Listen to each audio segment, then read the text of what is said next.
দুনিয়ায় মানুষ পাওয়া বড় দায়, মানুষ দেখতে চলো এবার জাদু ঘরে যাই সবাই।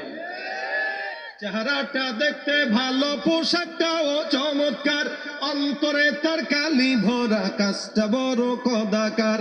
চেহারাটা দেখতে ভালো, পোশাকটাও চমৎকার, অন্তরে তার কালি ভরা, কাজটা বড় কদাকার।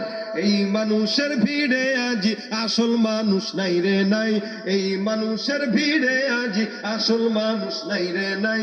মানুষ দেখতে চলো এবার জাদু ঘরে যাই সবাই। রে সাধের দুনিয়ায় মানুষ পাওয়া বড় দায়, মানুষ দেখতে চলো এবার জাদু ঘরে যাই সবাই।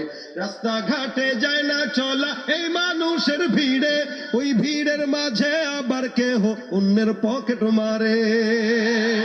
আর তাকেও যদি মানুষ বলো, আমার বলার কিছুই নাই। মানুষ দেখতে চলো এবার জাদু ঘরে যাই সবাই।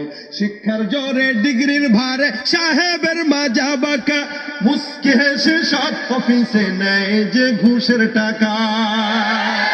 শিক্ষার জোরে ডিগ্রির ভারে সাহেবের মাজা বাঁকা, মুস্কি হেসে সব অফিসে নেয় যে ঘুষের টাকা। শিক্ষিত এই অমানুষদের দেশে তো আজ অভাব নাই, শিক্ষিত এই অমানুষদের দেশে তো আজ অভাব নাই। মানুষ দেখতে চলো এবার জাদু ঘরে যাই সবাই। হায়রে সাধের দুনিয়ায় মানুষ পাওয়া বড় দায়, মানুষ দেখতে চলো এবার জাদু ঘরে যাই সবাই। ঠিক কিনা? মানুষ হব না হব না, আল্লাহ আমাদেরকে মানুষ বানাক, বলে না আমি। মানুষের কাজ হলো মানুষ ইবাদত করবে, মানুষ তার গুনার জন্য আফসোস করবে, মানুষের ইবাদতের ভিতরে মন থাকবে। এই জন্য সন্তানদেরকে এমন ভাবে গড়ে যান যেন আপনার কবরে যাওয়ার পরে আব্দুল আলী হুজুরের মতো মাহফিল করে মায়ের বাবার কবরের ভিতরে যেন সওয়াব পৌঁছাইতে পারে। এই কাজটা যে করে আব্দুল আলী সাহেব, এই কাজটা গুনাহ না সওয়াব? সন্দেহ আছে কোনো? যা কিছু ওনার মা রেখে গেছে, সন্তান বলেন, সম্পদ বলেন, বাড়ি বলেন, জায়গা বলেন, কোনটা কি কাজে দিচ্ছে? যেগুলো নির্মাণ করেছে অথবা যে সমস্ত সম্পদগুলো এখনো পড়ে আছে, এগুলো কি কবরে নিতে পারছে? আচ্ছা বলেন, কবরে কি যাচ্ছে এখন? বলেন না, কিসের সওয়াব যাচ্ছে?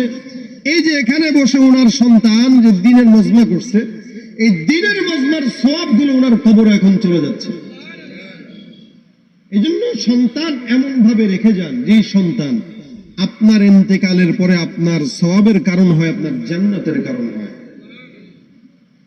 এই জন্য আল্লাহ পাক রব্বুল আলামিন বলেন, ইয়াউমা লা ইয়ানফাউ মালুন ওয়ালা বানুন ইল্লা মান আতাল্লাহা বিকলবিন সালিম।